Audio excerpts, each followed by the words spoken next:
রাতের খাবারের মধ্যে আপনারা এভাবে ওটসটা রাখতে পারেন। আমি রাতে শুধু ওটসটাই খাই, তেমন আর কোনো কিছু খাই না। আমার অনেক এনার্জি মানে লস হওয়ার যে ইয়েটা থাকে ওইটা হয় না। ভাত না খেলে অনেকের এনার্জি লস হয়ে যায় না, মাথা ঘুরে পড়ে যেতে চায়, দুর্বল বোধ করে, কিন্তু আমার এভাবে হয় না, কারণ আমি ওটসটা খাই। ওটসের সাথে একটু গরম পানি দিয়ে মিক্স করে নিচ্ছি।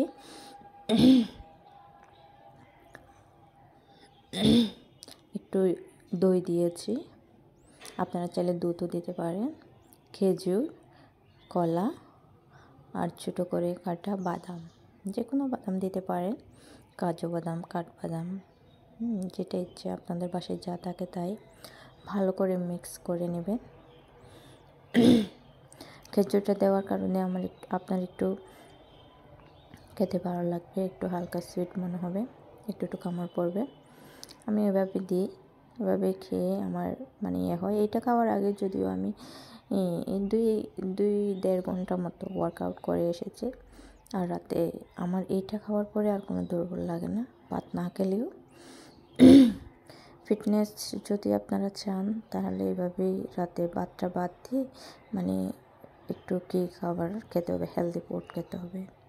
আর সকালের নাস্তাটাও আমার কাছে আমার চ্যানেলে দেওয়া আছে, আপনারা চাইলে দেখে নিতে পারেন। Please like, comment and subscribe my channel. আমার ভিডিওটি ভালো লাগলে আপনাদের জন্য আরও নতুন নতুন ভিডিও তৈরি করে নিয়ে আসবো। এই ওটসের রেসিপিটা মানে খেতে পারলে অনেক এনার্জি পাওয়া যায়, খেতেও অনেক ভালো।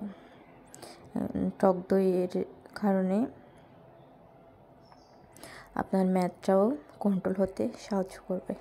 ওকে, আল্লাহ হাফেজ, টাটা।